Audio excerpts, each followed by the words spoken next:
ನೋಡ್ತಿರಮ್ಮ.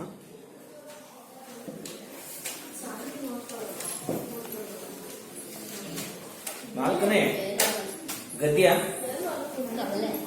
ಸಾರ್ಥಕ ಬದುಕಿನ ಸಾಧಕ ಅಂತೇಳಿ. ಇದು ವ್ಯಕ್ತಿ ಚಿತ್ರ. ಸಾಹಿತ್ಯದಲ್ಲಿ ವ್ಯಕ್ತಿ ಚಿತ್ರವನ್ನು ಒಂದು ಪ್ರಕಾರ. ಈ ಗದ್ಯವನ್ನ ಡಾಕ್ಟರ್ NS ಲಕ್ಷ್ಮೀನಾರಾಯಣ ಭಟ್ಟ ಎನ್ನುವಂತಹ ಲೇಖಕರು ಬರೆದಿದ್ದಾರೆ. ಇಲ್ಲಿ DVG ಅವರ ಪೂರ್ಣ ಹೆಸರು DV ಗುಂಡಪ್ಪ. ಕನ್ನಡದ ಹೆಸರಾಂತ ಕವಿಗಳು, ಲೇಖಕರು, ಪತ್ರಕರ್ತರು ಆಗಿದ್ದಂಥವರು. ತುಂಬಾ ಸರಳವಾಗಿ ಜೀವನವನ್ನು ನಡೆಸಿದಂಥವರು. ಅವರ ಬದುಕಿನ ಚಿತ್ರಣವನ್ನು ಮಕ್ಕಳಿಗೆ ತಿಳಿಸಿಕೊಡೋದು ಈ ಪಾಠದ ಉದ್ದೇಶ. ಮೊದಲಿಗೆ ಲೇಖಕರ ಪರಿಚಯವನ್ನು ನೋಡೋಣ.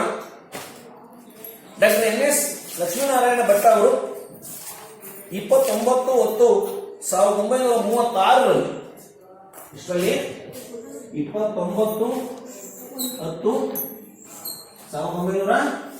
29/10/1936 ಎಲ್ಲಿ ಜನಿಸಿದ್ರು? ಶಿವಮೊಗ್ಗದಲ್ಲಿ ಜನಿಸ್ತಾರೆ. ತಂದೆ ಹೆಸರು ಶಿವರಾಮ್ ಭಟ್ಟ, ತಾಯಿ ಮೂಕಾಂಬಿಕೆ. ಬೆಂಗಳೂರು ವಿಶ್ವವಿದ್ಯಾನಿಲಯದ ಕನ್ನಡ ಅಧ್ಯಯನ ಕೇಂದ್ರದಲ್ಲಿ ಪ್ರಾಧ್ಯಾಪಕರಾಗಿ, ನಿರ್ದೇಶಕರಾಗಿ, ಆರ್ಟ್ಸ್ ಫ್ಯಾಕಲ್ಟಿಯ ಡೀನ್ ಆಗಿ ದುಡಿದಿದ್ದಾರೆ. ಯಾವ ವಿಶ್ವವಿದ್ಯಾನಿಲಯ? ಬೆಂಗಳೂರು ವಿಶ್ವವಿದ್ಯಾನಿಲಯದಲ್ಲಿ ಇವರು ಪ್ರಾಧ್ಯಾಪಕರಾಗಿ, ಡೀನ್ ಆಗಿ, ಆರ್ಟ್ಸ್ ಫ್ಯಾಕಲ್ಟಿಯ ಮುಖ್ಯಸ್ಥರಾಗಿ ಕೆಲಸವನ್ನ ನಿರ್ವಹಿಸಿದ್ದಾರೆ.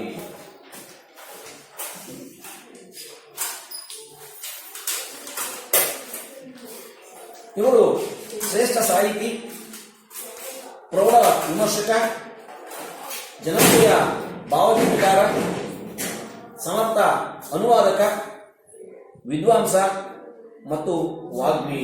ಇಷ್ಟೆಲ್ಲ ಪ್ರತಿಭೆ ಇವರಲ್ಲಿ. ಶ್ರೇಷ್ಠ ಸಾಹಿತಿಯಾಗಿದ್ರು, ಪ್ರೌಢ ವಿಮರ್ಶಕರಾಗಿದ್ರು, ಜನಪ್ರಿಯವಾಗಿರ್ತಕ್ಕಂಥ ಭಾವಗೀತೆಗಳನ್ನು ರಚನೆ ಮಾಡಿದ್ದಾರೆ. ಬೇರೆ ಭಾಷೆಯಿಂದ ಕನ್ನಡಕ್ಕೆ ಅನೇಕ ಕೃತಿಗಳನ್ನು ಅನುವಾದ ಮಾಡಿದ್ದಾರೆ. ಅನೇಕ ಭಾಷೆಗಳು ಬರ್ತಾ ಇದ್ರು ಇವರಿಗೆ. ವಿದ್ವಾಂಸರು ಅಂದ್ರೆ ಅಪಾರವಾದ ಪಾಂಡಿತ್ಯವನ್ನ ಉಳ್ಳವರು. ಹಾಗೆ ವಾಗ್ಮಿ. ಏನು ವಾಗ್ಮಿ ಅಂದ್ರೆ ಮಾತುಗಾರ. ವಾಕ್ ಅಂದ್ರೆ ಮಾತು. ಒಳ್ಳೆ ಭಾಷಣಕಾರನು ಆಗಿದ್ರು. ಇವರ ಕವನ ಸಂಕಲನಗಳು ವೃತ್ತ ಅಂತ ಹೇಳಿ ಒಂದು ಪುಸ್ತಕ, ಚಿತ್ರಕೂಟ, ಸುಳಿ. ಇವರ ಪ್ರಸಿದ್ಧ ಧ್ವನಿ ಸುರುಳಿಗಳು, ಕ್ಯಾಸೆಟ್. ಈಗೆಲ್ಲ ಓದು ವಿಡಿಯೋ ಅದಿದ್ದು ಟೈಪ್ ರೆಕಾರ್ಡು, ಅದು ಕ್ಯಾಸೆಟ್ ಹಾಕೋದು. ಕ್ಯಾಸೆಟ್ ಅನ್ನ ಮಾಡಿದ್ದಾರೆ. ಅಂದ್ರೆ ಅವರೇ ಬರೆದಿರುವಂತಹ ಭಾವಗೀತೆಗಳನ್ನ ಸಂಗೀತಕ್ಕೆ ಅಳವಡಿಸಿ ಅದ್ಭುತವಾಗಿ ಹಾಡುಗಾರರಿಂದ ಆಡಿಸ್ಬಿಟ್ಟು ಕ್ಯಾಸೆಟ್ ಮಾಡಿ ಮಾರಿದ್ದಾರೆ. ಜನಪ್ರಿಯವಾಗಿ ಇರ್ತಕ್ಕಂಥ ಕ್ಯಾಸೆಟ್ಗಳು ನೋಡಿ. ಧ್ವನಿಸುರುಳಿಗಳು ದೀಪಿಕಾ ಅಂತ ಒಂದು, ಭಾವಸಂಗಮ, ಬಂದೇ ಬರುತ್ತಾವ ಕಾಲ, ಬಾರೋ ವಸಂತ, ಅಭಿನಂದನ, ಭಾವೋತ್ಸವ, ಪ್ರೇಮಧಾರೆ. ಇಷ್ಟು ಕ್ಯಾಸೆಟ್ಗಳನ್ನ, ಆಡಿಯೋ ಕ್ಯಾಸೆಟ್ಗಳನ್ನ ಇವರು ನಿರ್ಮಿಸಿದ್ದಾರೆ. ತಾವೇ ಬರೆದಂತಹ ಹಾಡುಗಳಿಗೆ ಸಂಗೀತವನ್ನು ಅಳವಡಿಸಿ ಖ್ಯಾತ ಹಾಡುಗಾರರಿಂದ ಆಡಿಸ್ಬಿಟ್ಟು ಇಷ್ಟು ಕ್ಯಾಸೆಟ್ಗಳನ್ನು ಅವರು ಮಾಡಿದ್ದಾರೆ.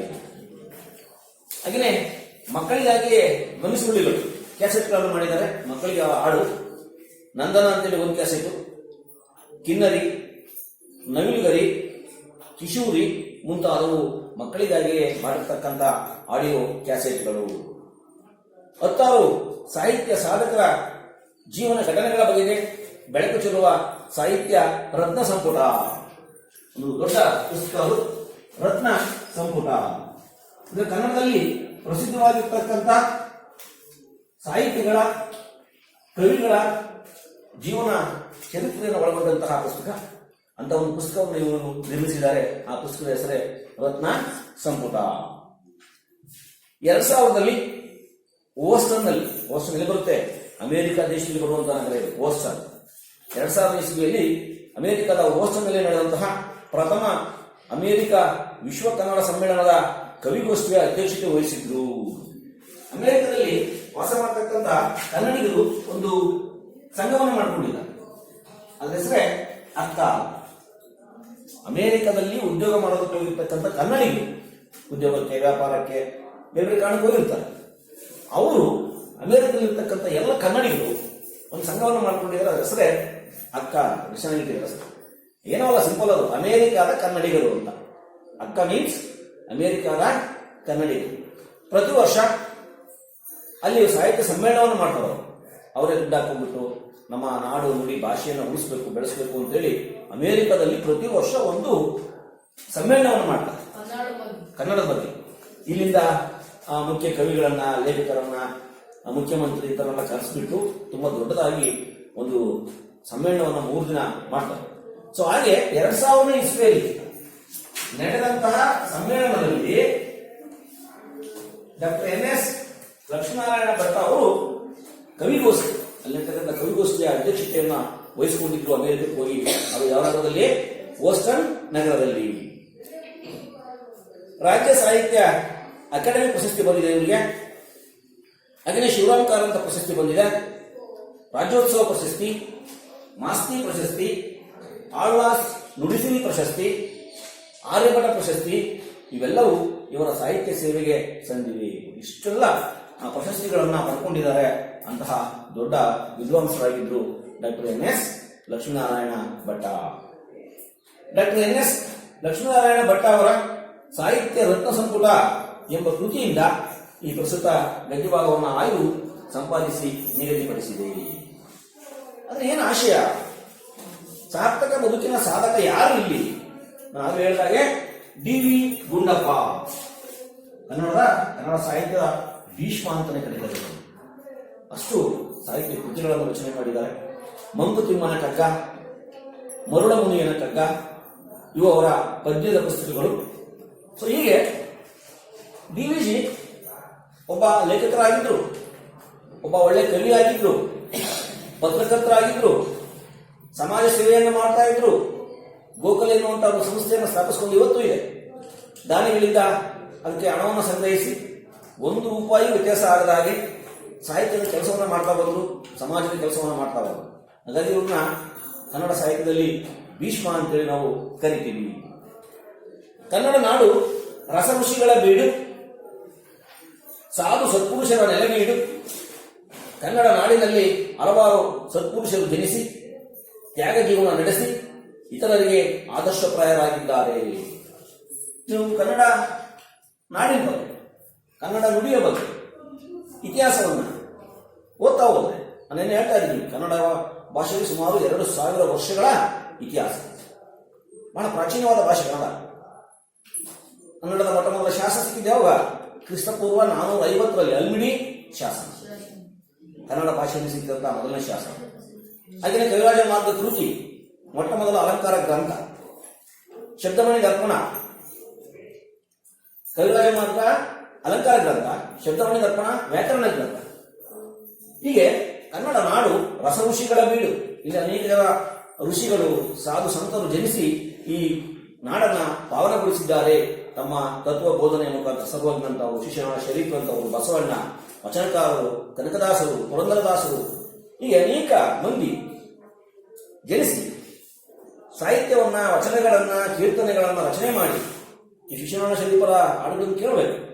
ಜನಪದ ಹಾಡುಗಳು ಶ್ರಮ ಬರುತ್ತೆ. ಓಡಗನ್ನ ಕೋಳಿ ನುಂಗಿತ್ತ ಇಂಥ ಹಾಡು, ಇಂತಹ ಬೇಕಾದಷ್ಟು ಸರ್ವಜ್ಞನ ವಚನಗಳಿರ್ಬೋದು.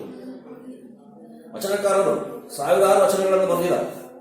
ಅಲಮಪ್ರಭು, ಆತ್ಮದೇವಿ, ಬಸವಣ್ಣ, ದೇವರದ ಸಿಂಹಯ್ಯ, ಇನ್ನು ಬೇಕಾದಷ್ಟು ಜನ. ಮೂಳಿಗೆಯ ಮಾರಯ್ಯ, ಎಲ್ಲ ಜಾತಿಯವರಿದ್ದು ಪ್ರತಿ ಮೇಲ್ಜಾತಿಯಿಂದ ಹಿಡಿದು ಕೆಳಜಾತಿಯವರೆಗೂ ಸಮಾನತೆ ಇರ್ತದೆ.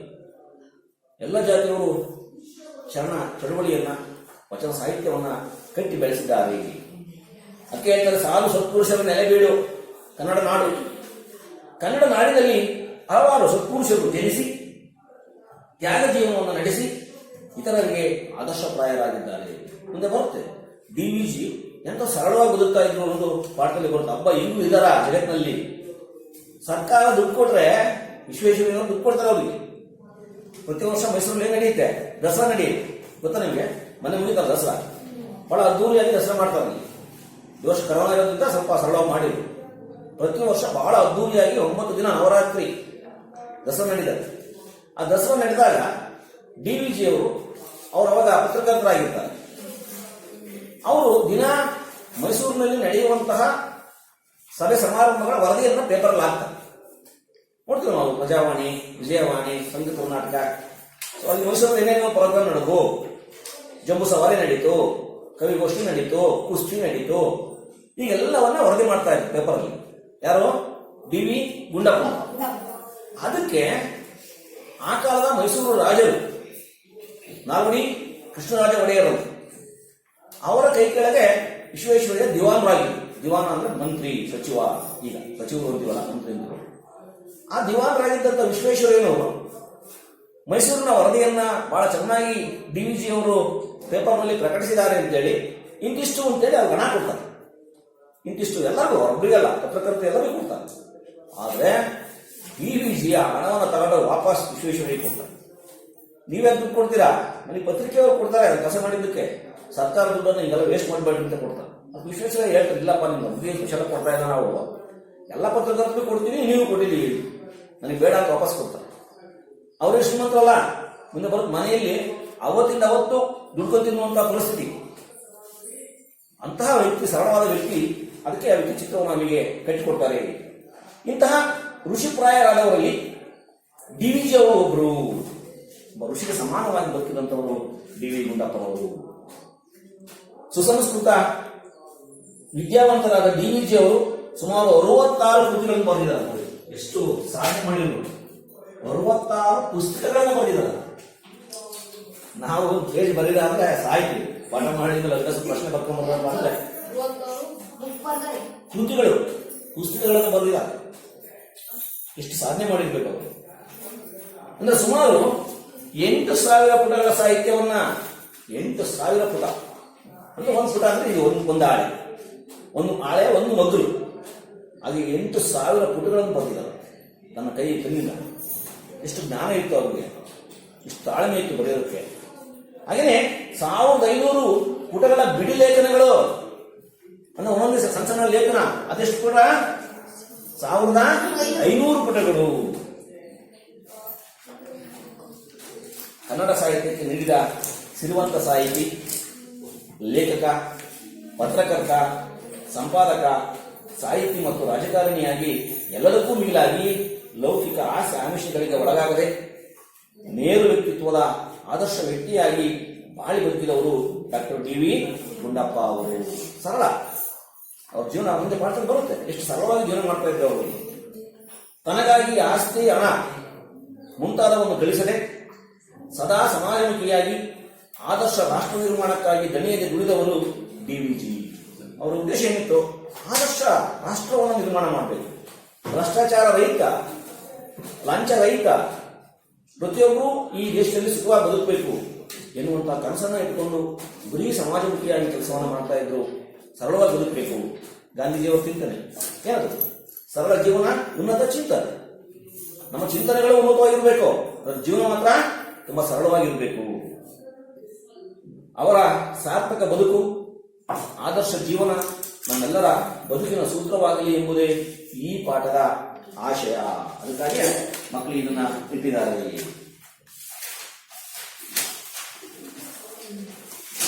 DVG ಅವರು ತಮ್ಮೊಡನೆ ಮಾತು ನಿಲ್ಲಿಸಿಬಿಟ್ಟರೆಂದು ದಿವಾನ್ ಮೀರ್ಜಾ ಸಾಹೇಬರಿಗೆ ಕಳವಳವಾಗಿ ಹೋಗಿತ್ತು. ಮೈಸೂರಿನ ದಿವಾನರಾಗಿದ್ದಂತಹ ಮೀರ್ಜಾ ಇಸ್ಮಾಯಿಲ್ ಅಂತ, ಅವರ ಹೆಸರು, ಪೂರ್ಣ ಹೆಸರೇನು? ಮೀರ್ಜಾ ಇಸ್ಮಾಯಿಲ್ ಅಂತೇಳಿ ವಿಶ್ವೇಶ್ವರಯ್ಯಗಿಂತ ಮುಂಚೆ ಮೈಸೂರಿನ ದಿವಾನರಾಗಿದ್ದರು.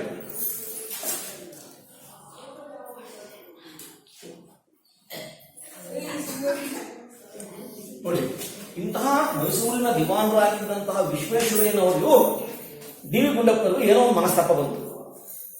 DVG ಅವರು ದಿವಾನರನ್ನ ಮಾತಾಡ್ಸೋದು ಬಿಟ್ಬಿಟ್ರು. ಆದರೆ ಮೈಸೂರಿನ ದಿವಾನರಾಗಿದ್ದಂತಹ ಮೀರ್ಜಾ ಇಸ್ಮಾಯಿಲ್ ರವರು DVG ಅವರು ನನ್ನನ್ನು ಮಾತಾಡಿಸ್ತಾ ಇಲ್ಲ, ಯಾವುದೋ ಸಣ್ಣ ಕಾರಣಕ್ಕೆ ಬೇಜಾರಾಗಿದ್ದಾರೆ, ಮುಗಿಸ್ಕೊಂಡಿದ್ದಾರೆ ಅಂತೇಳಿ ಅವ್ರಿಗೆ ಕಳವಳ ಆಗುತ್ತದೆ. ಅಂತ ಒಳ್ಳೆ ಸ್ನೇಹಮಯಿ ಕಳವಳ, ನನ್ನ ಮಾತಾಡ್ಸೋದು ಬಿಟ್ರಲ್ಲ, ತಳಮಳ ಆಯ್ತು. ಅದನ್ನ ನೋಡಿ ಹೇಳ್ತಾರಲ್ಲಿ, ಆಪ್ತರೆದುರು ಅದನ್ನು ತೋಡಿಕೊಂಡ್ರು. ಮಿರ್ಜಾ ಇಸ್ಮಾಯಿಲ್ ಬೇರೆ ಬೇರೆ ಸ್ನೇಹಿತರ ಹತ್ರ ಹೇಳ್ಕೊಳ್ತಾರೆ, ನಾನೇನು ತಪ್ಪು ಮಾಡಿಲ್ಲ, DVG ಅವರು ತಪ್ಪು ತಿಳ್ಕೊಂಡಿದ್ದಾರೆ, ನನ್ನ ಬಗ್ಗೆ ಕೋಪಿಸ್ಕೊಂಡಿದ್ದಾರೆ, ಸಿಟ್ಟಾಗಿದ್ದಾರೆ, ದಯಮಾಡಿ ನನ್ನ ಮಾತಾಡ್ಸಕ್ ಹೇಳಿ ಅಂತೇಳಿ ಬೇರೆ ಬೇರೆ ವ್ಯಕ್ತಿಗಳಿಂದ DVG ಹೇಳಿಸಿದ್ರು. ತಮಗೆ ಏನೂ ತಪ್ಪಿಲ್ಲ ಎಂದರು. ಅದಕ್ಕಾಗಿ ಅವರಿವರ ಮೂಲಕ ಪ್ರಯತ್ನ ಕೂಡ ಮಾಡಿದ್ರು. ಆ ಕಾಲ ದೊಡ್ಡ ದಿವಾನರನ್ನು ತಮ್ಮ ಸ್ನೇಹಕ್ಕಾಗಿ ಹೀಗೆ ಆತೊರೆಯುವಂತೆ ಮಾಡಿದ ವ್ಯಕ್ತಿ ಏನು ಸಾಮಾನ್ಯರೇ.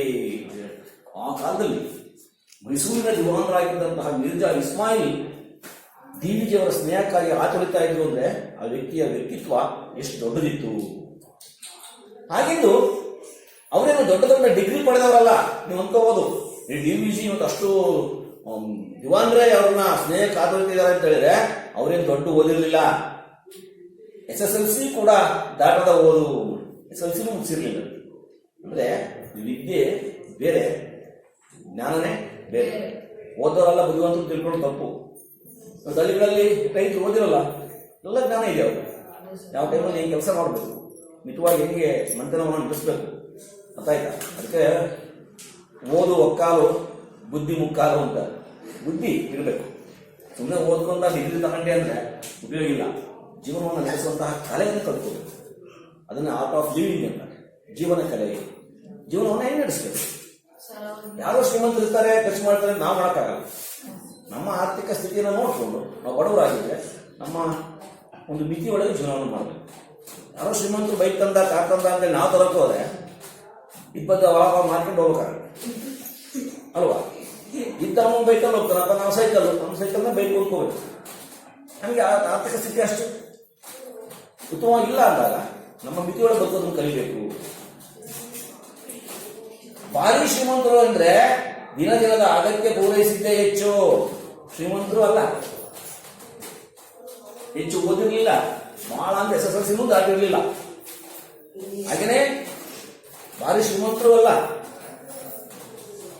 ಸರ್ಕಾರಿ ಉದ್ಯೋಗವಲ್ಲವಾಗಿ ದೊಡ್ಡ ಅಧಿಕಾರದ ಮಾತಂತೂ ಇಲ್ಲವೇ ಇಲ್ಲ. ಇವರಿಗೆ ಸರ್ಕಾರಿ ನೌಕರಿ ಸಿಕ್ಕಿರಲಿಲ್ಲ, ಯಾಕಂದ್ರೆ SSLC ಪಾಸ್ ಆಗಿರ್ಲಿಲ್ಲ. ಹಂಗಾಗಿ ಸರ್ಕಾರಿ ಅಧಿಕಾರಿನೂ ಅಲ್ಲ, ಸಂಬಳ ಬರ್ತಿರ್ಲಿಲ್ಲ. ಆದರೆ ಮೈಸೂರು ರಾಜ್ಯದ ಪರಮೋಚ್ಚ ಅಧಿಕಾರ ಹಿಡಿದಿದ್ದ ಮಿರ್ಜಾ ಸಾಹೇಬರು ಅವರ ಸ್ನೇಹ ತಪ್ಪಿತೆನಿಸಿ ಕಳವಳಗೊಂಡಿದ್ರು. ಶ್ರೀಮಂತರಲ್ಲ, ಜಾಸ್ತಿ ಓದಿಲ್ಲ, ಆದರೂ ಸಹ ಸರ್ಕಾರಿ ನೌಕರಿ ಇಲ್ಲ, ಏನೂ ಇಲ್ಲ. ಅಂತಹ ಸರಳ ಬಡ ವ್ಯಕ್ತಿಯ ಸ್ನೇಹ ತಪ್ಪಲ್ಲ ಅಂತೇಳಿ ಸರ್ ಮಿರ್ಜಾ ಇಸ್ಮಾಯಿಲ್, ಮೈಸೂರಿನ ದಿವಾನರಾಗಿದ್ದಂತಹ ಸರ್ ಮಿರ್ಜಾ ಇಸ್ಮಾಯಿಲ್ ಕಳವಳಗೊಂಡಿದ್ದಂತೆ. ಇಂತಹ ಸತ್ವಶಾಲಿ ವ್ಯಕ್ತಿತ್ವ DVGಗೆ ಬಂದದ್ದು ಹೇಗೆ? ಹಾಗಾದ್ರೆ ಇಂತಹ ದೊಡ್ಡ ವ್ಯಕ್ತಿತ್ವವನ್ನು ಮೈಸೂರಿನ ದಿವಾನರಾಗಿದ್ದಂತಹ ಮಿರ್ಜಾ ಇಸ್ಮಾಯಿಲ್ ಸಾಹೇಬ್ರೆ ಅವರ ಸ್ನೇಹ ಕಾತೊರಿತಾ ಇದ್ರು ಅಂದ್ರೆ ಅವ್ರಿಗೆ ಎಂತಹ ವ್ಯಕ್ತಿತ್ವ ಇತ್ತು, ದೊಡ್ಡ ವ್ಯಕ್ತಿತ್ವ ಇತ್ತು, ಉನ್ನತವಾದ ವ್ಯಕ್ತಿತ್ವ ಇತ್ತು. ಕೇವಲ ಶೀಲ, ವಿವೇಕ, ನಿಸ್ಪೃಹತೆ, ಸ್ವಯಂ ಆರ್ಜಿತ ಪಾಂಡಿತ್ಯ, ಸಾರ್ವಜನಿಕ ಹಿತಾಸಕ್ತಿಗಳ ಬಲದಿಂದ ಮಿರ್ಜಾರ ಕಾಲಕ್ಕೆ DVG ದೊಡ್ಡ ಮೇಧಾವಿ ಎಂದು ವಿದ್ಯಾವಂತರ ವಲಯದಲ್ಲಿ ಹೆಸರಾಗಿದ್ರು. ಇದು ಒಳ್ಳೆಯ ನಡತೆ ಇತ್ತು. ಶೀಲ ಮೀನ್ಸ್ ಒಳ್ಳೆಯ ನಡತೆ ಇತ್ತು, ವಿವೇಕ ಇತ್ತು. ವಿವೇಕ ಮೀನ್ಸ್ ಯಾವ್ದು ಒಳ್ಳೇದು, ಯಾವ್ದು ಅದನ್ನ ವಿವೇಕ ಅಂತ. ಯಾವ್ದು ಸಮಾಜದಲ್ಲಿ ಮಾಡಬೇಕು, ಯಾವ್ದು ಸಮಾಜದಲ್ಲಿ ಮಾಡಬಾರ್ದು. ಅದನ್ನ ನಿಸ್ಪೃಹತೆ, ಸ್ವಾರ್ಥ ಇರಲಿಲ್ಲ ಅವ್ರಿಗೆ. ನನಗೆ ಬೇಕು, ನನಗೆ ನನಗೆ ಅನ್ನುವಂಥ ಸ್ವಾರ್ಥ ಇರಲಿಲ್ಲ. ಸದಾ ಸಮಾಜಮುಖಿಯಾಗಿ ಚಿಂತನೆ ಮಾಡ್ತಾ ಇದ್ರು. ಹಾಗೆಯೇ ಸ್ವಯಂ ಆರ್ಜಿತ ಪಾಂಡಿತ್ಯ, ಹೆಚ್ಚು ಓದಿರಲಿಲ್ಲ, ಆದ್ರೆ ಸ್ವಂತ ಓದ್ಕೊಂಡು ದೊಡ್ಡ ಪಾಂಡಿತ್ಯವನ್ನ ಗಳಿಸಿಕೊಂಡಿದ್ರು. ಹಾಗೆಯೇ ಸಾರ್ವಜನಿಕ ಹಿತಾಸಕ್ತಿಗಳ ಬಲದಿಂದ ಸಾರ್ವಜನಿಕರಿಗೆ ಒಳ್ಳೆ ಕೆಲಸಗಳನ್ನು ಮಾಡಿಕೊಡ್ತಾ ಇದ್ರು. ಸಾರ್ವಜನಿಕರಿಗೆ ಏನು ಒಳ್ಳೆ ಕೆಲಸ, ಬಡವರಿಗೆ, ಅಂಗವಿಕಲರಿಗೆ, ದುರ್ಬಲರಿಗೆ ಸಹಾಯ ಮಾಡುವಂತಹ ಒಂದು ಗೋಖಲೆ ಸಂಸ್ಥೆಯನ್ನು ಸ್ಥಾಪಿಸಿಕೊಂಡು ಆ ಮುಖಾಂತರ ಸಮಾಜ ಸೇವೆಯನ್ನ ಮಾಡ್ತಾ ಇದ್ರು. ಹೀಗೆ ಮಿರ್ಜಾರ ಕಾಲಕ್ಕೆ DVG ದೊಡ್ಡ ಮೇಧಾವಿ ಎಂದು ವಿದ್ಯಾವಂತರ ವಲಯದಲ್ಲಿ ಹೆಸರಾಗಿದ್ರು. DVG ಅವರ ಹುಟ್ಟೂರು ನೋಡಿ, ಬಾಲ್ಯವನ್ನು ಹೇಳ್ತಾರೆ. ಕೋಲಾರ ಜಿಲ್ಲೆಗೆ ಸೇರಿದ ಮುಳುಬಾಗಿಲು ಹೇಳ್ತಾನೆ. ಇದು ತಾಲೂಕು ಯಾವ ಜಿಲ್ಲೆಗೆ ಬರುತ್ತೆ? ಕೋಲಾರ ಜಿಲ್ಲೆಯಲ್ಲಿ ಮುಳುಬಾಗಿಲು ಅಂತೇಳಿ ಒಂದು ತಾಲೂಕಿದೆ, ಅಲ್ಲಿ ಜನಿಸ್ತಾರೆ. ಮುಳುಬಾಗಿಲು. ಅವರದು ವೇದ ಶಾಸ್ತ್ರ ಸಂಪನ್ನರಾದ ಹಿರಿಯರಿದ್ದ ಕುಟುಂಬ. ಅವ್ರ ಕುಟುಂಬ ತುಂಬಾ ಸುಸಂಸ್ಕೃತವಾಗಿತ್ತು. ಅಂದ್ರೆ ಮನೆಯಲ್ಲಿ ವೇದವನ್ನು ಅಧ್ಯಯನ ಮಾಡ್ತಾ ಇದ್ರು, ಶಾಸ್ತ್ರಗಳನ್ನು ಹೇಳ್ತಾ ಇದ್ರು. ಅಂದ್ರೆ ಬ್ರಾಹ್ಮಣರು ಅಂತ. ವೇದ ಶಾಸ್ತ್ರಗಳನ್ನು ಅಧ್ಯಯನ ಮಾಡುವ ಯಾರು? ಬ್ರಾಹ್ಮಣರು ಅಂತ ಒಂದು ಸುಸಂಸ್ಕೃತ ಕುಟುಂಬ ಆಗಿತ್ತು. ಅವರು ಹಿನ್ನೆಲೆ ಅವರ ತಂದೆ ತಾಯಿ ಅಜ್ಜ ಎಲ್ಲ. ಅವರ ತಂದೆ ವೆಂಕಟರಮಣಯ್ಯ, ತಂದೆ ಹೆಸರು ವೆಂಕಟರಮಣಯ್ಯ, ತಾಯಿ ಅಲುಮೇಲಮ್ಮ. ತಂದೆ ಹೆಸರೇನು?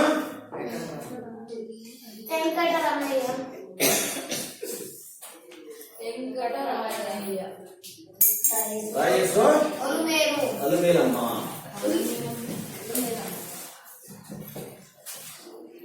ಡಿವಿಜಿ ಅವರ ಮನಸ್ಸಿನ ಮೇಲೆ ಬಹಳ ಪ್ರಭಾವ ಬೀರಿದ ವ್ಯಕ್ತಿಗಳು ಇಬ್ರು ನೋಡಿ.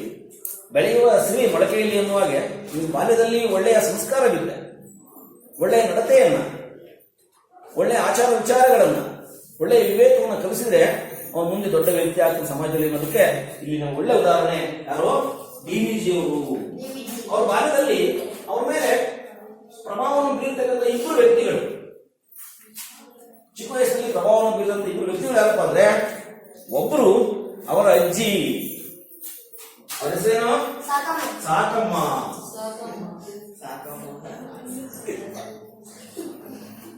ಅಜ್ಜಿ ಅಂದ್ರೆ ಇಬ್ರು ಇರ್ತಾರೆ. ತಂದೆಯ ತಾಯಿಯನ್ನು ಅಜ್ಜಿ ಅಂತ ಕರಿತೀವಿ, ತಾಯಿಯ ತಾಯಿಯನ್ನು ಅಜ್ಜಿ ಅಂತ ಕರಿತೀವಿ. ಇಲ್ಲಿ ಸಾಕಮ್ಮ ಅವರ ತಾಯಿಯ ತಾಯಿ ಮಹರ್ಷಿ ಪ್ರಾಯರಾದ ಚೇತನ ಎಂದು ಡಿವಿಜಿ ಅವರನ್ನು ವರ್ಣಿಸಿದ್ದಾರೆ.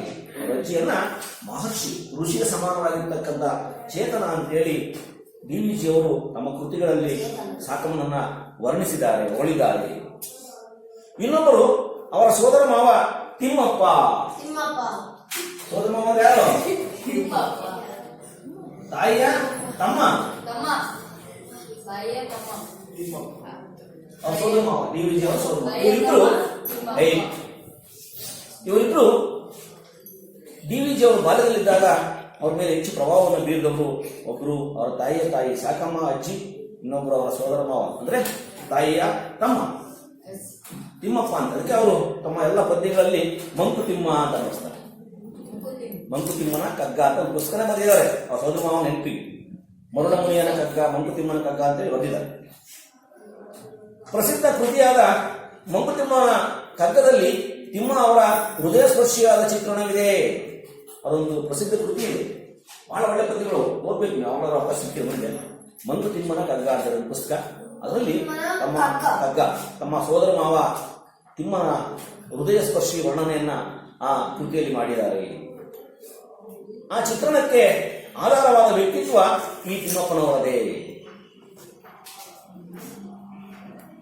ಡಿವಿಜಿ ಮುಂದೆ ವಿದ್ಯಾಭ್ಯಾಸವನ್ನು ಹೇಳ್ತಾರೆ. ಮುಳುಬಾಗಿಲಿನ ಆಂಗ್ಲೋ ವರ್ನಾಕ್ಯುಲರ್ ಶಾಲೆಯಲ್ಲಿ ಲೋಯರ್ ಸೆಕೆಂಡರಿ ಶಿಕ್ಷಣವನ್ನ ಪೂರ್ಣಗೊಳಿಸಿದರು. ಫಸ್ಟ್ ಅವರು ವಿದ್ಯಾಭ್ಯಾಸ ಸ್ಟಾರ್ಟ್ ಆಗಿದ್ದಲ್ಲಿ ಮುಳುಬಾಗಿಲಿನ ಆಂಗ್ಲೋ ವರ್ನಾಕ್ಯುಲರ್ ಶಾಲೆಯ ಹೆಸರು.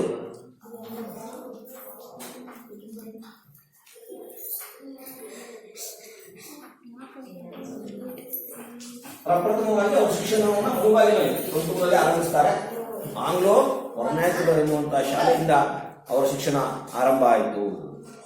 ಅಲ್ಲಿ ಲೋಯರ್ ಸೆಕೆಂಡರಿ ಶಿಕ್ಷಣವನ್ನು ಪೂರ್ಣಗೊಳಿಸಿದ್ರು. ಒಂದು ಇವತ್ತು ಲೋಯರ್ ಸೆಕೆಂಡರಿ SSLC ಇದ್ದಾರೆ, ಅವಾಗ ಲೋಯರ್ ಸೆಕೆಂಡರಿ ಅಂತೇಳಿ ಕರೀತಾರೆ. ಮುಂದಿನ ಓದಿಗೆ ಬೇರೆ ಊರಿಗೆ ಹೋಗ್ಬೇಕು, ಆದರೆ ಹಣದ ಅನುಕೂಲವಿಲ್ಲ, ಮನೆಯಲ್ಲಿಲ್ಲ, ಪಾಸ್ ಆಗಲಿಲ್ಲ, ಅಲ್ಲಿ ತನಕ ಓದಿಲ್ಲ ಅಷ್ಟೇ. ಮುಂದಿನ ವಿದ್ಯಾಭ್ಯಾಸಕ್ಕೆ ಹೋಗ್ಬೇಕು ಅಂದ್ರೆ SSLC ಮುಗಿಸಿದ್ರು ಲೋಯರ್ ಸೆಕೆಂಡರಿ. ಮುಂದಿನ ವಿದ್ಯಾಭ್ಯಾಸಕ್ಕೆ ಮುಳುಬಾಗಿಲಿನಲ್ಲಿ ಶಾಲೆ ಇಲ್ಲ, ಕಾಲೇಜ್ ಇಲ್ಲ, ಬೇರೆ ಊರಿಗೆ ಹೋಗ್ಬೇಕು. ಇಲ್ಲ ಕೋಲಾರ್ಗೆ ಹೋಗ್ಬೇಕು, ಇಲ್ಲ ಬಂಗಾರಪೇಟೆ, ಇಲ್ಲ ಬೆಂಗಳೂರು, ಇಲ್ಲಿ ದೂರ ಹೋಗ್ಬೇಕು. ಅದರ ಮನೆಯಲ್ಲಿ ತುಂಬಾ ಬಡತನ ಇತ್ತು, ಹಣ ಬೇರೆ ಊರಿಗೆ ಕಳಿಸಿ ಓದಿಸುವಷ್ಟು ಶಕ್ತಿ ಇರಲಿಲ್ಲ. ಓದು ಇಲ್ಲಿಗೆ ಸಾಕು ಎಂದು ತಂದೆ ಅಜ್ಜಿ ತೀರ್ಮಾನಿಸಿದರು. ಬಡತನ ಇತ್ತು, ಬೇರೆ ಊರಿಗೆ ಕಳಿಸಿ ಓದಿಸುವಂತ ಶಕ್ತಿ ಇರಲಿಲ್ಲ. ಸಾಕು, ಲೋಯರ್ ಸೆಕೆಂಡರಿ ಓದಿದೆಯಪ್ಪ, ಇನ್ನು ಮನೆಗೆ ಬಿಡು, ನಾವು ಬೇರೆ ಊರಿಗೆ ನನ್ನ ಕಳಿಸಿ ಅಲ್ಲಿ ಹಾಸ್ಟೆಲ್ ಫೀಸ್ ಕಟ್ಟಿ ಓದಿಸುವಂತ ಶಕ್ತಿ ನಮಗಿಲ್ಲ ಅಂತೇಳಿ ಅವರ ತಂದೆ ವೆಂಕಟರಮಣಯ್ಯ ಮತ್ತು ಅಜ್ಜಿ ತೀರ್ಮಾನ ಮಾಡಿ. ಆದರೆ ಡಿವಿಜಿ ಅವರ ಭಾಗ್ಯ ಎಂಬಂತೆ ಅವರ ಸಹಾಯಕ್ಕೆ ಬಂದವನು ರಸೂಲ್ ಖಾನ್. ಮುಸ್ಲಿಂ ನೋಡಿ, ಬಾಲ್ಯದಲ್ಲಿ ಯಾರಾದ್ರೂ ಒಬ್ರು ಹೆಲ್ಪ್ ಮಾಡಿದ್ರೆ ಹೆಂಗೆ ಟರ್ನ್ ಆಗ್ತದೆ, ಬದುಕು ತಿರುವಾಗುತ್ತೆ ಅಂತ. ಪ್ರಾಯಶಃ ರಸೂಲ್ ಖಾನ್ ಬರಲಿಲ್ಲ ಅಂದಿದ್ರೆ ಅಲ್ಲಿಗೆ ಡಿವಿಜಿ ಸ್ಕೂಲ್ ಬಿಡ್ತಾ ಇದ್ರು. ಊರಲ್ಲಿ ಬೇಸಾಯ ಮಾಡ್ಕೊಂಡು ಕೂಲಿ ಮಾಡ್ಕೊಂಡು ಏನೋ ಜೀವನ ಮಾಡ್ಬೇಕಾಗಿತ್ತು. ಆದ್ರೆ ರಸೂಲ್ ಖಾನ್ ವೆಂಕಟರಮಣಯ್ಯ ಡಿವಿಜಿ ಅವ್ರ ತಂದೆ ಏನಿದ್ರಲ್ಲ ಅವರ ಬಹಳ ಆಪ್ತ ಸ್ನೇಹಿತ. ಅವನು ಮನೆ ಬರ್ತಾನೆ, ಇವ್ರು ಹೇಳ್ತಾರೆ, ತೀರ್ಮಾನ ಮಾಡ್ತಾರೆ, ಇಲ್ಲಪ್ಪ ನಮಗೆ ಲೋಯರ್ ಸೆಕೆಂಡ್ರಿ ಓದಿದಾನೆ ಗುಂಡಪ್ಪ ಡಿವಿಜಿ, ನಮಗೆ ಮುಂದಕ್ಕೆ ಬೇರೆ ಊರಿಗೆ ಕಳಿಸಿ ಓದಿಸುವಂತಹ ಶಕ್ತಿ ಇಲ್ಲ, ಶಾಲೆ ಬಿಡಿಸ್ತೀವಿ ಇದ್ದಾಗ ರಸೂಲ್ ಖಾನ್ ಒಪ್ಪಲ್ಲ. ಇಲ್ಲ, ಡಿವಿಜಿ ಗುಂಡಣ್ಣ ಬಹಳ ಚುರುಕಿದಾನೆ, ಬುದ್ಧಿವಂತ ಇದ್ದಾನೆ, ಜಾಣ ಇದ್ದಾನೆ, ಅವನು ಶಾಲೆಯನ್ನ ಬಿಡಬಾರ್ದು, ಮುಂದೆ ಓದಲೇಬೇಕು ಅಂತೇಳಿ ರಸೂಲ್ ಖಾನ್ ಹಠ ಹಿಡಿತಾನೆ. ಹಿಂದೂ ಮುಸ್ಲಿಂ ಭಾವೈಕ್ಯತೆ ಹೆಂಗಿರುತ್ತೆ. ಆತನೊಬ್ಬ ಬಂಡಿ ಹೊಡೆಯುವ ವ್ಯಕ್ತಿ, ಅವನು ಏನು ಶ್ರೀಮಂತ ಅಲ್ಲ ರಸೂಲ್ ಖಾನ್. ಗಾಡಿ ಬಾಡಿಗೆಗೆ ಗಾಡಿ ಹೊಡ್ಕೊಂಡು, ಟಾಂಗ ಗಾಡಿ, ಕುದುರೆ ಗಾಡಿ ಹೊಡ್ಕೊಂಡು ಜೀವನ ಮಾಡ್ತಿದ್ದಂತ. ಬಡವ, ಪ್ರಾಮಾಣಿಕ. ಅವನು ಬಡವ ಇರ್ಬೋದು, ಬಂಡಿ ಹೊಡೆದು ಗಾಡಿಯನ್ನು ಹೊಡೆದು ಜೀವನ ಮಾಡ್ತಾ ಇರ್ಬೋದು, ಆದ್ರೆ ಪ್ರಾಮಾಣಿಕತೆಗೆ ಹೆಸರಾಗಿದ್ದ ರಸೂಲ್ ಖಾನ್. ಡಿವಿಜಿ ಅವರ ತಂದೆಗೆ ಬೇಕಾಗಿದ್ದವನು. ಡಿವಿಜಿ ಅವರ ತಂದೆ ವೆಂಕಟರಮಣಯ್ಯ ಮತ್ತು ರಸೂಲ್ ಖಾನ್ ತುಂಬಾ ಆಪ್ತ ಸ್ನೇಹಿತರಾಗಿದ್ದು. ಗುಂಡಣ್ಣ ತುಂಬಾ ಚುರುಕಾದ ಹುಡುಗ, ಅವನು ಮುಂದೆ ಓದಲೇಬೇಕು ಅಂತ ರಸೂಲ್ ಖಾನ್ ಹಠ ಹಿಡಿದಿದ್ದ. ತಂದೆ ಬಿಡಿಸಿದ್ರು ಅವ್ರ ಸ್ನೇಹಿತನಾಗಿದ್ದಂತಹ ರಸೂಲ್ ಖಾನ್ ಇಲ್ಲ, ಗುಂಡಣ್ಣ ಬಹಳ ಚುರುಕಿದ್ದಾನೆ, ಓದೋದ್ರಲ್ಲಿ ಜಾಣ ಇದ್ದಾನೆ, ಬುದ್ಧಿವಂತ ಇದ್ದಾನೆ, ಅವನು ಎಷ್ಟೇ ಕಷ್ಟ ಆಗಲಿ ಅವನು ಮುಂದೆ ಓದಿಸ್ಲೇಬೇಕು ಅಂತೇಳಿ ಅವ್ರ ತಂದೆ ಹತ್ರ ಹಠ ಹಿಡಿದ ರಸೂಲ್ ಖಾನ್. ನೀವೆಲ್ಲ ಏನಾದರೂ ಹೇಳಿ ಅವನನ್ನು ನನ್ನ ಬಂಡಿಯಲ್ಲಿ ಕೂರಿಸಿಕೊಂಡು ಬೌರಿಂಗ್ಪೇಟೆ, ಬಂಗಾರಪೇಟೆ ಅಂತ ಕರೀತಾರೆ, ಅಲ್ಲೇ ಕೋಲಾರ ಜಿಲ್ಲೆಯಲ್ಲಿ ಬರುವಂತ ಒಂದು ನಗರ, ದೊಡ್ಡ ನಗರ, ಅಲ್ಲಿ ಕಾಲೇಜ್ ಇತ್ತು ಮುಂದಿನ ವಿದ್ಯಾಭ್ಯಾಸಕ್ಕೆ. ನೀವೇನೇ ಹೇಳಿ ನಾನು ಮಾತ್ರ ನನ್ನ ಗಾಡಿಯಲ್ಲಿ ಕೂರಿಸ್ಕೊಂಡು ಹೋಗಿ ಬಂಗಾರಪೇಟೆ ಕಾಲೇಜಿಗೆ ಮುಂದಿನ ವಿದ್ಯಾಭ್ಯಾಸಕ್ಕೆ ನಾನು ಕರ್ಕೊಂಡು ಹೋಗಿ ಬಿಟ್ಬರ್ತೀನಿ ಅಂತೇಳಿ ಹಠ ಹಿಡಿತಾನೆ. ಬೆಂಗಳೂರಿನ ರೈಲಿನಲ್ಲಿ ಕೂರಿಸಿ ಟಿಕೆಟ್ ಕೊಡಿಸಿ ₹1 ಕೈ ಖರ್ಚಿಗೆ ಕೊಟ್ಬಿಡ್ತೀನಿ. ಅದೆಷ್ಟು ವ್ಯಾಲ್ಯೂ ಇತ್ತು, ₹1. ಈಗ ಸುಮಾರು ವರ್ಷಕ್ಕೆ 3 ವರ್ಷಗಳ ಹಿಂದಿನ ಮಾಡಿದ್ದು, ಅವಾಗ ಬಹಳ ಬೆಲೆ ಇತ್ತು. 1000 ಇದ್ದಂಗೆ ಈಗ 1000 ಇದ್ದಂಗೆ. ₹1000 ಏನು ಬರಲಿಲ್ಲ, ಒಂದು ಜೊತೆ ಒಳ್ಳೆ ಡ್ರೆಸ್ ಬರೋದು ₹1000. ನಾವೆಲ್ಲ ನಾವು ಬಿಡಿಸ್ಕೊಂಡು ಹೋಗುವಾಗ ಒಂದು ₹100 ತಗೊಂಡು ಹೋದ್ರೆ ದೀಪಾವಳಿಗೆ 2 ಪ್ಯಾಂಟ್ ಎಲ್ಲ ತಗೊಂಡ್ಬಿಡ್ತಿದ್ವಿ, ಪಟಾಕಿ ಎಲ್ಲ. ಈಗ ಅರ್ಸಿಕೆಗೆ ಬಸ್ ಚಾರ್ಜ್ಗೆ ಬೇಕು ₹50, ಈ ಕಡೆಯಿಂದ 25, ಆ ಕಡೆಯಿಂದ 20. ಒಂದು ದೋಸೆ ತಿಂದ್ರೆ ₹50, ಒಂದೇ ಒಂದು ದೋಸೆ, ಎಲ್ಲ ರೇಟ್ ಆಗಿದೆ. ಇವತ್ತು ಹಣಕ್ಕೆ ಮೌಲ್ಯ ಇಲ್ಲ, ಆ ಕಾಲದಲ್ಲಿ ಹಣಕ್ಕೆ ಬಹಳ ಮೌಲ್ಯ ಇತ್ತು. ನೋಡಿ, ₹1 ಕೈ ಖರ್ಚಿ ಕೊಟ್ಬಿಡ್ತೀನಿ. ಅವನ ಓದು ಮಾತ್ರ ನಡೀಲೇಬೇಕು, ಯಾವ ಕಾರಣಕ್ಕೂ ಡಿವಿಜಿ ಗುಂಡಣ್ಣನ ಓದು ನಿಲ್ಬಾರ್ದು, ಎಷ್ಟೇ ಕಷ್ಟ ಆಗಲಿ ಅವನು ಮುಂದೆ ಓಡಿಸಲೇಬೇಕು ಅಂತೇಳಿ ರಸೂಲ್ ಖಾನ್ ಹಠ ಹಿಡಿದ. ರಸೂಲ್ ಖಾನ್ ಈ ನಿರ್ಧಾರ ಎಲ್ಲರನ್ನ ದಂಗುಬಡಿಸ್ತಾರೆ. ಮನೆಯವರೇ ಶಾಲೆ ಬಿಡಿಸಬೇಕು ಅಂದ್ಕೊಂಡಿದ್ರು, ಅಂಥದ್ರಲ್ಲಿ ಒಬ್ಬ ಸ್ನೇಹಿತ ಇಲ್ಲ ಗುಂಡಣ್ಣ ಶಾಲೆ ಬರ್ಸಂಗಿಲ್ಲ ಅಂತ ಅಂದಾಗ ಅವ್ರಿಗೊಂಥರ ದಂಗು ಬಡ್ದಂಗೆ ಆಯ್ತು. ಏನ್ ಮಾಡೋದು ಮುಂದೆ? ಎಲ್ಲ ಅವನು ಹೇಳಿದಂತೆ ನಡೆಯಿತು. ಡಿವಿಜಿ ಬೆಂಗಳೂರಿನ ಕಂಡದ್ದು ಹೀಗೆ ಯಾರ ಕಡೆಯಿಂದ? ರಸೂಲ್ ಖಾನ್ ದಯೆಯಿಂದ. ಆವಾಗ ರಸೂಲ್ ಖಾನ್ ಹಠ ಹಿಡಿದ, ಮನೆಯೆಲ್ಲ ಒಪ್ಪಿದ್ರು. ಹೀಗೆ ಮುಂದಿನ ವಿದ್ಯಾಭ್ಯಾಸಕ್ಕೆ ಬೆಂಗಳೂರಿಗೆ ಬಂದರು ಡಿವಿಜಿ. ವಿಶ್ವೇಶ್ವರಯ್ಯ ಅವರು ದಿವಾನರಾಗಿದ್ದ ಕಾಲ, ಡಿವಿಜಿ ಅವಾಗ ಯುವ ಪತ್ರಕರ್ತ. ಈಗ ಬಾಲ್ಯ ಆಯಿತು, ವಿದ್ಯಾಭ್ಯಾಸ ಆಯಿತು, ಈಗ ಅವರ ಉದ್ಯೋಗ ವೃತ್ತಿ ಬೆಂಗಳೂರು. ಅವ್ರ ಊರಾಗಿದ್ದ, ಕಾಲೇಜ್ ಓದಿದ್ರು ಅಷ್ಟೇ, ಮುಂದಕ್ಕೆ ಶಾಲೆ ಬಿಟ್ಟರು, ಪತ್ರಕರ್ತರ ಕೇಂದ್ರ ಬಡತನ ಇತ್ತು, ಹೊಟ್ಟೆಪಾಡಿಗಾಗಿ ಪತ್ರಿಕೆಯಲ್ಲಿ ವರದಿಯನ್ನು ಬರೆಯುವಂತಹ ಪತ್ರಕರ್ತರಾಗ್ತಾರೆ. ಯಾವ ಕಾಲದಲ್ಲಿ?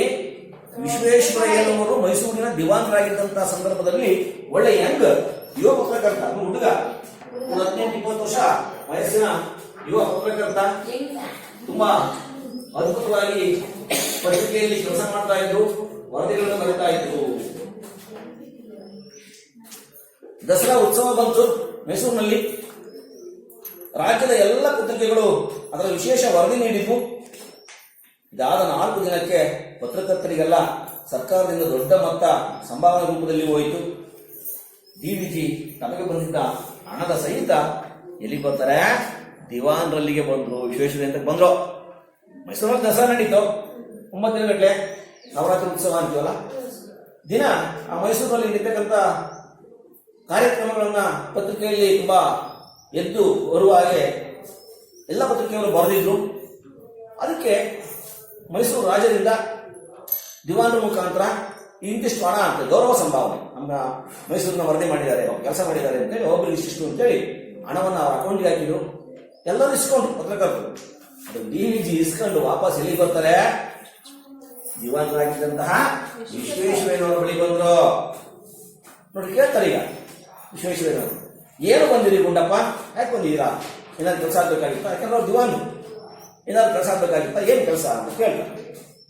ನನಗೆ ಈ ಹಣ ಯಾಕೆ ಕಳಿಸಿದ್ದಾರೆ? ನೋಡಿ, ಹಣ ವಾಪಸ್ ತಗೊಂಡ್ಬಂದರೆ ನನಗೆ ಯಾಕೆ ಹಣ ಕೊಟ್ಟಿದ್ದೀರಿ ನೀವು? ಮೈಸೂರು ಸಂಸ್ಥಾನದಿಂದ, ರಾಜ್ಯದ ಬೊಕ್ಕಸದಿಂದ ನನಗೆ ಯಾಕೆ ಹಣ ಕೊಟ್ರಿ? ದಸರಾ ಉತ್ಸವವನ್ನು ಚೆನ್ನಾಗಿ ವರದಿ ಮಾಡಿದ್ದೀರಿ, ಅದಕ್ಕೆ ಏನು 9 ದಿನಗಳ ಕಾಲ ನಡೆದು ದಸರಾ ಉತ್ಸವ, ಅದನ್ನು ನಿಮ್ಮ ಪತ್ರಿಕೆಯಲ್ಲಿ ದಿನ ತುಂಬಾ ಅದ್ಭುತವಾಗಿ ವರ್ಣಿಸಿ ಬರೆದಿದ್ದೀರಾ.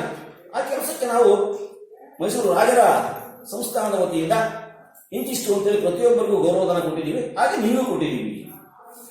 ಅದಕ್ಕೆ ಹಣ ಯಾಕೆ ಕಳಿಸ್ಬೇಕು? ಎಂತ ನಿಷ್ಠೂರವಾದಿ ಆಗಿದ್ರು. ಈಗ ಹಣ ಕೊಟ್ಟು ಸಾಕಪ್ಪ ಅಂತೇಳಿ ಕಳ್ಮಾರ್ಗ ಹುಡುಕೊಂಡು ಹೋಗ್ತಾರೆ, ನೀವು ಇನ್ನೂ ಬೇಕು ಅಂತ. ಆದ್ರೆ ಇವರು ಕೊಟ್ಟಿರೋ ಹಣವನ್ನು ವಾಪಸ್ ಕೊಡಕ್ಕೆ ಬಂದಿದ್ದಾರೆ. ಎಂತ ಸರಳ ವ್ಯಕ್ತಿ ಆಗಿದ್ರು. ಪತ್ರಕರ್ತರಿಗೆ ಓಡಾಟ ಖರ್ಚು ಇರ್ತದೆ, ಅಲ್ಲದೆ ಇಂದಿನಿಂದ ಬಂದ ಪದ್ಧತಿ ಪತ್ರಕರ್ತರಿಗೆ ಪಾಪ ಇವರಿಂದ ಅವ್ರಿಗೆ, ಅವರಿಂದ ಇವರಿಗೆ ಓಡಾಡೋದಕ್ಕೆ ಬಸ್ ಚಾರ್ಜ್, ಊಟ, ತಿಂಡಿ ಇವೆಲ್ಲ ಇರ್ತದೆ. ಹಾಗೇನೆ ನಾವು ಹೊಸದಾಗಿ ಕೊಡ್ತಾ ಇಲ್ಲ, ಪ್ರತಿ ವರ್ಷನೂ ಕೊಡ್ಕೊಂಡ್ ಬಂದಿದ್ದೀವಿ. ಅದೇ ರೀತಿ ಈ ವರ್ಷ ಕೊಟ್ಟಿದ್ದೀವಿ ಅಂತಾರೆ ವಿಶ್ವೇಶ್ವರಯ್ಯನವರು. ವರದಿ ಮಾಡುವುದು ಪತ್ರಕರ್ತರ ಕರ್ತವ್ಯ, ಅದಕ್ಕೆ ಖರ್ಚಾದರೆ ಪತ್ರಿಕೆಯವರು ಕೊಡಬೇಕು, ಸರ್ಕಾರವಲ್ಲ. ನನಗೆ ಈ ಹಣ ಖಂಡಿತ ಬೇಡವೇ ಬೇಡ ಎಂದರು ಡಿವಿಜಿ. ಅಂತ ನಿಷ್ಠೂರವಾದಿ ಆಗಿದ್ರು, ಸರಳ ವ್ಯಕ್ತಿ ಆಗಿದ್ರು. ನೋಡಿ, ಪತ್ರಿಕೆಯಲ್ಲ ಕೆಲಸ ಮಾಡ್ತಿದ್ದೀವಿ, ಪ್ರಜಾವಾಣಿ ಇರ್ಬೋದು, ವಿಜಯವಾಣಿ, ವಿಜಯ ಕರ್ನಾಟಕ, ಸಂಯುಕ್ತ ಕರ್ನಾಟಕ, ಅಲ್ಲಿ ವರ್ಕ್ ಮಾಡೋದಕ್ಕೆ ಪತ್ರಿಕೆಯವರು ದುಡ್ಡು ಕೊಡ್ತಾರೆ, ಸಂಬಳ ಕೊಡ್ತಾರೆ. ನೀವ್ಯಾಕೆ ಸರ್ಕಾರದಿಂದ ಕೊಡ್ತೀರಾ? ನನಗೆ ಹಣ ಬೇಡ ಅಂತೇಳಿ ವಾಪಸ್ ಕೊಡ್ತಾರೆ ಡಿವಿಜಿ. ವಿಶ್ವೇಶ್ವರಯ್ಯ ಅವರು ತಮ್ಮ ಕಾರ್ಯದರ್ಶಿ ಹೇಳ್ತಾರೆ, ಎಷ್ಟೇ ವಾದ ಮಾಡಿದ್ರು ಒಪ್ಪಲ್ಲ ಡಿವಿಜಿ. ಅದಕ್ಕೆ ಅವರು ನಮ್ಮ ಸೆಕ್ರೆಟರಿ, ದಿವಾನ ಸೆಕ್ರೆಟರಿ ಇರ್ತಾರಲ್ಲ, ಅವ್ರು ಹೇಳ್ತಾರೆ ಏನಂತ, ಈ ಮನುಷ್ಯನ ರೀತಿಯೇ ಬೇರೆ, ಇವರಿಗೆ ನಾವು ಹಣ ಕೊಡಲು ಬರುವುದಿಲ್ಲ, ಅದನ್ನು ಹಿಂದಕ್ಕೆ ತೆಗೆದುಕೊಂಡು ಬಿಡಿ. ಎಷ್ಟೇ ವಾದ ಮಾಡಿದ್ರು ಒಪ್ತಾ ಇಲ್ಲ ಡಿವಿಜಿ. ಇವಯ್ಯ ಒಂಥರ ಬೇರೆ ರಂಗಲ್ಲ, ಹಾಗಾಗಿ ಹಣವನ್ನು ವಾಪಸ್ ತಗೊಂಡ್ಬಿಡಿ ಅಂತೇಳಿ ತಮ್ಮ ಕಾರ್ಯದರ್ಶಿ ಹೇಳಿದರು. ವಿಶ್ವೇಶ್ವರಯ್ಯ ಅವರು ತಮ್ಮ ಕೆಲಸ ಕಾರ್ಯಗಳಲ್ಲಿ ಎಷ್ಟೋ ಜನ ಮೇಧಾವಿಗಳಿಗೆ ಸಹಾಯ ಪಡೆಯುತ್ತಿದ್ರು, ಪ್ರತಿಯಾಗಿ ಅದಕ್ಕೆ ತಕ್ಕ ಸಂಭಾವನೆಯನ್ನು ಕೊಡ್ತಿದ್ರು. ವಿಶ್ವೇಶ್ವರಯ್ಯ ಮೈಸೂರಿನ ದಿವಾನರಾಗಿದ್ದಾಗ ಅನೇಕ ಜನರಿಂದ ಅನೇಕ ಯೋಜನೆಗಳಿಗೆ ದೊಡ್ಡ ಮೇಧಾವಿಗಳಿಂದ, ಜ್ಞಾನಿಗಳಿಂದ ಸಹಾಯವನ್ನು ಪಡ್ಕೊಳ್ತಾ ಇದ್ರು. ಇಂಜಿನಿಯರ್ಗಳು ಇರ್ಬೋದು, ಡಾಕ್ಟರ್ಸ್ ಇರ್ಬೋದು, ವಾಸ್ತುಶಿಲ್ಪಗಾರರು ಇರ್ಬೋದು, ಹೀಗೆ ಬೇರೆ ಬೇರೆ ಮೇಧಾವಿಗಳಿಂದ, ಜ್ಞಾನಿಗಳಿಂದ ಸಹಾಯ ಪಡ್ಕೊಳ್ತಾ ಇದ್ರು. ಅದಕ್ಕೆ ಅವ್ರಿಂದ ಏನು ಕೆಲಸ ತಗೊಳ್ತಾ ಇದ್ರಲ್ಲ, ಅದಕ್ಕೆ ಸಂಭಾವನೆ ಕೊಡ್ತಾ ಇದ್ರು, ಇಂತಿಷ್ಟು ಅಂತ ಸಂಬಳ ಕೊಡ್ತಾ ಇದ್ರು. ಡಿವಿಜಿ ಅವರಿಂದಲೂ ಅವರು ಅನೇಕ ಕೆಲಸ ಮಾಡಿಸಿಕೊಂಡದ್ದುಂಟು. ಮೊದಲ ಸಲ ಅವರಿಗೆ ಸಂಭಾವನೆ ಕೊಡಲು ಹೋದಾಗ ಡಿವಿಜಿ ಒಪ್ಪಲಿಲ್ಲ. ಅದೇ ರೀತಿ ಡಿವಿಜಿಯಿಂದನೂ ಅನೇಕ ಸಹಾಯಗಳನ್ನು ಪಡ್ಕೊಂಡಿದ್ರು ಯಾರು? ದಿವಾನರಾಗಿದ್ದಂತಹ ವಿಶ್ವೇಶ್ವರಯ್ಯನವರು. ಹಾಗಾಗಿ ಅವರಿಗೆ ಫಸ್ಟ್ ಟೈಮು ಹಣದ ರೂಪದಲ್ಲಿ ಗೌರವಧನವನ್ನ, ಸಂಭಾವನೆಯನ್ನ ಕೊಟ್ಟಿದ್ರು ವಿಶ್ವೇಶ್ವರಯ್ಯ. ಇದು ರಾಜ್ಯದ ಕೆಲಸ. ಅಲ್ಲದೆ ವಿಶ್ವೇಶ್ವರಯ್ಯ ಎಂಥ ಮಹಾನ್ ವ್ಯಕ್ತಿ, ಅವರ ಜೊತೆಗೆ ವ್ಯವಹರಿಸಿದ್ದೇ ತಮಗೊಂದು ಹೆಮ್ಮೆ ಆಗಿರುವಾಗ ಅದಕ್ಕೆ ಸಂಭಾವನೆಯೇ. ವಿಶ್ವೇಶ್ವರಯ್ಯ ಎಂಥ ವ್ಯಕ್ತಿ, ಅವ್ರ ಇಂಜಿನಿಯರ್, ಅವರು ದಿವಾನರಾಗಿದ್ದಾರೆ, ಅವ್ರ ಜೊತೆಗೆ ಸ್ನೇಹ ಮಾಡೋದೇ ಒಂದು ಪುಣ್ಯ, ಅಂತ ವ್ಯಕ್ತಿ ಜೊತೆಗೆ ಒಡನಾಟ ಆಡೋದೇ ಒಂದು ಪುಣ್ಯ. ಅಂತ ಮಹಾನ್ ವ್ಯಕ್ತಿಯ ಸ್ನೇಹ ಸಿಕ್ಕಿ ನನಗೆ ಅಷ್ಟು ಸಾಕು, ಯಾವ ಕಾರಣಕ್ಕೂ ಸರ್ಕಾರದಿಂದ ನನಗೆ ಹಣ ಬೇಡ ಅಂತೇಳಿ ಕಡಾಖಂಡಿತವಾಗಿ ಡಿವಿಜಿ ಅವರು ಹೇಳಿದರು. ಎಂದಿಗೂ ಕೂಡದು, ಇದು ಅವರ ತರ್ಕ ಅಲ್ಲ. ಅಂತ ದಿವಾನರಾಗಿರ್ತಕ್ಕಂಥ ವಿಶ್ವೇಶ್ವರಯ್ಯನವರು ಸ್ನೇಹ ಮಾಡೋದೇ ಒಂದು ಪುಣ್ಯ, ಅವ್ರ ಕೈ ಕೆಳಗೆ ಕೆಲಸ ಮಾಡೋದೇ ಒಂದು ಪುಣ್ಯ. ಅಂಥದ್ರಲ್ಲಿ ನಾನು ದುಡ್ಡಿಸ್ಕೊಂಡ್ರೆ ಸರಿಯಾಗಲ್ಲ, ಅವರಿಂದ ನನಗೆ ಬೇಡ ಅಂತೇಳಿ ಹಠ ಮಾಡಿದ್ರು. ಆದರೆ ಈ ತರ್ಕ ನಡೆಯಲಿಲ್ಲ. ಅದು ವಿಶ್ವೇಶ್ವರಯ್ಯನವರು ಜಗ್ಲಿಲ್ಲ. ವಿಶ್ವೇಶ್ವರಯ್ಯನವರು ಜಗ್ಲಿಲ್ಲ. ಇಲ್ಲ, ನೀವು ತಗೊಳ್ಳೇಬೇಕು ದುಡ್ಡನ್ನು, ಹಂಗಾದ್ರೆ ಮಾತ್ರ ನಿಮಗೆ ಸಹಾಯ ತಗೊಳ್ತೀನಿ, ಇಲ್ಲ ಅಂದ್ರೆ ನೀವು ಏನು ಸಹಾಯ ಮಾಡೋದು ಬೇಡ ಅಂತ ಅವರು ಮೊಂಡು ಬಿಡ್ತಾರೆ. ಡಿ.ವಿ.ಜಿ. ಮೊಂಡಾದ್ರೆ ವಿಶ್ವೇಶ್ವರಯ್ಯ ಜಗಮೊಂಡು. ವಿಶ್ವೇಶ್ವರಯ್ಯ ಜಗಮೊಂಡು. ಅವರು ಎಷ್ಟು ಮಂಡತನ ಮಾಡಿದ್ರು ಅದ್ರ 10 ಪಟ್ಟು ಇವ್ರು ಮಂಡತನ ಮಾಡಿದ್ರು. ಇಲ್ಲ, ನೀವು ತಗೊಳ್ಳೇಬೇಕು, ನಾವು ನಿಮ್ಮಿಂದ ಕೆಲಸವನ್ನು ಸಹಾಯ ತಗೊಂಡಿದ್ದೀನಿ, ಅದಕ್ಕೆ ಅನುಗುಣವಾಗಿ ಗೌರವ ಸಂಭಾವನೆಯನ್ನು ಕೊಡ್ತಾ ಇದ್ದೀನಿ, ನೀವು ತಗೊಳ್ಳೇಬೇಕು ಅಂತ ಅವರು ಹಠ ಹೇಳಿದ್ರು. ಇದು ನನ್ನ ವೈಯಕ್ತಿಕ ಕೆಲಸ, ನನಗೆ ಇದಕ್ಕೆ ಹಣ ಬರ್ತದೆ, ನೀವು ತೆಗೆದುಕೊಳ್ಳಲೇಬೇಕು, ಇಲ್ಲದಿದ್ರೆ ಮುಂದೆ ನಿಮ್ಮ ಸಹಾಯವೇ ಬೇಡ ಎಂದು ಒಪ್ಪಿಸಿಕೊಂಡ್ಬಿಟ್ರು. ಇದು ನನ್ನ ವೈಯಕ್ತಿಕ ಕೆಲಸ, ರಾಜ್ಯದ ಕೆಲಸ ಅಲ್ಲ. ನಾನು ದಿವಾನರಾಗಿ ನನಗೆ ಅನೇಕ ಕೆಲಸಗಳನ್ನು ಮಾಡೋಕ್ಕಾಗ್ತಾ ಇಲ್ಲ, ನಿಮ್ಮಿಂದ ಮಾಡಿಸ್ಕೊಳ್ತಾ ಇದ್ದೀನಿ, ಹಂಗಾಗಿ ನಾನು ಆ ಕೆಲಸಕ್ಕೆ ಸಂಭಾವನೆಯನ್ನು ಕೊಡ್ತೀನಿ, ನೀವು ಇಸ್ಕೊಳ್ಳೇಬೇಕು. ಇಲ್ಲ ಅಂತ ಹೇಳಿದ್ರೆ ನಾನು ಇನ್ನು ಮುಂದೆ ನಿಮ್ಮಿಂದ ಯಾವುದೇ ತರಹದ ಸಹಾಯವನ್ನ ಪಡ್ಕೊಳ್ಳೋದಿಲ್ಲ ಅಂತ ಹಠ ಮಾಡ್ತಾರೆ ವಿಶ್ವೇಶ್ವರಯ್ಯ. ಆಯ್ತು, ತೆಗೆದುಕೊಳ್ಳಲು ಡಿ.ವಿ.ಜಿ. ಒಪ್ಪಿದ್ರು. ಮುಂದೆ ವಿಶ್ವೇಶ್ವರಯ್ಯ ಅವರಿಗೆ ಪ್ರತಿ ಸಲವೂ ಚೆಕ್ ಕೊಡ್ತಾ ಹೋದ್ರು, ಡಿ.ವಿ.ಜಿ. ಪಡೆಯುತ್ತಾ ಹೋದ್ರು. ಆದರೆ ಆ ಚೆಕ್ಗಳು ಬ್ಯಾಂಕಿನ ಮೆಟ್ಲನ್ನ ಹತ್ತಿದ್ರೆ ತಾನೇ ವಿಶ್ವೇಶ್ವರಯ್ಯ ಕೊಟ್ಟಿಸ್ಕೊಳ್ತಾರೆ ಅಂತ ಹೇಳಿ ಇಸ್ಕೊಂಡ್ರು. ಅವ್ರು ಚೆಕ್ ಕೊಟ್ರೆ ಅದನ್ನ ಏನ್ ಮಾಡೋದು, ಚೆಕ್ ಅನ್ನ ಬ್ಯಾಂಕಿಗೆ ಕೊಟ್ರೆ ಅದು ಹಣ ಜಮಾ ಆಗತ್ತಾರೆ ಅಕೌಂಟ್ಗೆ. ಇವರು ಬ್ಯಾಂಕಿಗೆ ಒಳ್ಳೇ ಇಲ್ಲ, ಸುಮ್ಮನೆ ಇಟ್ಕೊಂಡು ಹಂಗೆ ಇಟ್ಕೊಂಡು ದುಡ್ಡನ್ನು ನೀವು ಬಳಸಲೇ ಇಲ್ಲ. ಇಂತಹ ಮಹಾನ್ ವ್ಯಕ್ತಿ ಉಳಿದ ಭಾಗವನ್ನ ಮುಂದಿನ ತರಗತಿಯಲ್ಲಿ ಅಭ್ಯಾಸ ಮಾಡಿ.